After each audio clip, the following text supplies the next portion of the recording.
Guys, ಇವತ್ತು ಭಾನುವಾರ ಮನೆ ಇದ್ದಿ ಬೇಜಾರಾಗಿತ್ತು. ಇವತ್ತು ಹೊರಗಡೆ ಹೋಗೋಂತ ಕೆಲಸನೂ ಏನೂ ಇರ್ಲಿಲ್ಲ. ಅದಕ್ಕೆ ನಾನು ನಮ್ಮಣ್ಣ ಚಂದು ಮಾರಿಕಣೆ ಡ್ಯಾಮಿಗೆ ಹೋಗ್ಬರೋಣ ಅಂತ ಮಾಡಿದ್ವಿ. ಸೊ ಮತ್ತೆ ನಾನು ಗಾಡಿ ತಗೊಂಡು ಹೊಟ್ವಿ ಇಬ್ರು. ಹೋಗ್ತಾ ದಾರಿಲಿ ಐಮಂಗ್ಲ ಟೋಲ್ ಬಂತು. ಅದ್ರ ಮುಂದೆ ಸಾಯಿಬಾಬಾ ಟೆಂಪಲ್ ಇತ್ತು. ಅದಕ್ಕೆ ಹೋಗಿರ್ಲಿಲ್ಲ, ಬರ್ಬೇಕಾದ್ರೆ ಹೋಗ್ಬರೋಣ ಅಂತ ಅನ್ಕೊಂಡ್ ಬಂದ್ವಿ. ಹೈವೇ ಆದ್ಮೇಲೆ ಹಳ್ಳಿ ರೂಟಿಗೆ ಬಂದಿದ್ವಿ. ಇಲ್ಲಿ ಫಂಡೋಸ್ ಪಾರ್ಕ್ ಕಾಣಿಸ್ತಿತ್ತು. ನೋಡಿದ್ವಿ, ಒಳಗಡೆ ಅಷ್ಟು ಜನ ಯಾರು ಇರ್ಲಿಲ್ಲ. ಇನ್ನ ಸ್ವಲ್ಪ ದೂರ ಬಂದ್ವಿ, ಡ್ಯಾಮ್ ಬಂತು. ನಾವು ಕೆಳಗಡೆಯಿಂದ ಮೆಟ್ಲತ್ಕೊಂಡ್ ಬಂದಿರ್ಲಿಲ್ಲ. ಮೇಲ್ಗಡೆ ಗೆಸ್ಟ್ ಹೌಸ್ ಹೋಗೋ ದಾರಿ ಇದೆ, ಆ ದಾರಿಯಿಂದ ಬಂದಿದ್ವಿ. ಬಿಸಿಲು ಜಾಸ್ತಿ ಇತ್ತಂದ ಇವ್ನು ಶೇಡ್ಸ್ ಹಾಕೊಂಡ ಕಡೆ ಬಂದ್ವಿ. ಬ್ಯಾಕ್ ಸೈಡ್ ಒಂದು ವ್ಯೂ ಕಾಣಿಸ್ತಿತ್ತು. ಇಲ್ಲೊಂದ್ ಸ್ವಲ್ಪ ಫೋಟೋ ಹೊಡ್ಕೊಂಡ್ವಿ. ಕೆಳಗಡೆ ಡ್ಯಾಮ್ ಹತ್ರ ಬಂದ್ವಿ. ಇವ್ನು ಇಲ್ಲಿ ಯಾರ ಜೊತೆ ಫೋನ್ ಮಾತಾಡ್ಕೊಂಡು ಕುತ್ಕೊಳಕ್ ಸ್ಟಾರ್ಟ್ ಮಾಡ್ದ.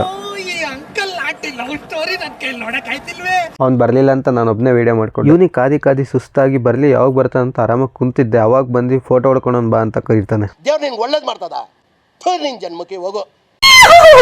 ಫೋಟೋ ಎಲ್ಲ ತಕೊಂಡು ಮೇಲ್ಗಡೆ ವಿಡಿಯೋ ಮಾಡೋಣ ಅಂತ ಬಂದಿದ್ವಿ. ಇಲ್ಲೊಬ್ಬ ಅಣ್ಣನ್ ನೋಡಿದೆ, ಅವನು ಮರದ ಮೇಲೆ ಕುತ್ಕೊಂಡು ಫೋಟೋ ಹೊಡಿತಿದ್ದ. ನಮ್ಮದೆಲ್ಲ ವಿಡಿಯೋ ಮಾಡ್ಕೊಂಡ್ವಿ. ಲಾಸ್ಟಿಗೆ ಫುಲ್ ಡ್ಯಾಮಿಂದ ಒಂದು ಕವರ್ ಫೋಟೋ ಹೊಡೆಯೋಣ ಅಂತ ಬಂದ್. ಟೈಮ್ 4:15 ಆಗಿತ್ತು. ನಮಗಿನ್ನ ಟೈಮ್ ಇತ್ತು, ಆದ್ರೆ ಜನ ಜಾಸ್ತಿ ಇದ್ರು. ಅದಕ್ಕೆ ವಾಪಸ್ ಬಂದ್ವಿ. ಬರ್ತಾ ಟೋಲ್ ಹತ್ರ ಸಾಯಿಬಾಬಾ ಟೆಂಪಲ್ ಇತ್ತು. ಈಗ ಬಂದ್ವಿ. ನಾವು ಫಸ್ಟ್ ಟೈಮ್ ಬಂದಿದ್ವಿ, ಆದ್ರೆ ಸ್ಟ್ಯಾಚು ಹತ್ರ ಹೆಂಗ್ ಹೋಗ್ಬೇಕು ಅಂತ ದಾರಿ ಗೊತ್ತಿರ್ಲಿಲ್ಲ. ಪಕ್ಕದಲ್ಲಿ ಒಂದು ಗುಹೆ ತರ ಇತ್ತು, ಇಲ್ಲಿಗೆ ಬಂದಿದ್ವಿ. ಆಮೇಲೆ ಬೇರೆ ದಾರಿ ಐತೆ ಅಂತ ಗೊತ್ತಾಯ್ತು, ಅಲ್ಲಿಂದ ಬಂದ್ವಿ. ಇಲ್ಲಿಗೆ ಬಂದ್ವಿ. ಸಾಯಿಬಾಬಾ ಕೈ ಮುಖದಲ್ಲಿ ಇನ್ನೊಂದು ದಾರಿ ಹೋಗ್ತಿತ್ತು, ಅಲ್ಲಿಗೆ ಹೋಗೋಣ ಅಂತ ಬಂದಿದ್ವಿ. ಆಮೇಲೆ ಗೊತ್ತಾಯ್ತು ನಾವು ಫಸ್ಟಿಗೆ ಬಂದಿದ್ದ ದಾರಿಗೂ ಇದಕ್ಕೂ ಕನೆಕ್ಷನ್ ಐತೆ ಅಂತ. ಇನ್ನೊಂದು ಸ್ವಲ್ಪ ಒಳಗಡೆ ಬಂದ್ವಿ. ಸ್ಟ್ಯಾಚು ಕೆಳಗೆ ಒಂದು ಗುಡಿ ಮಾಡ್ತಿದ್ರು.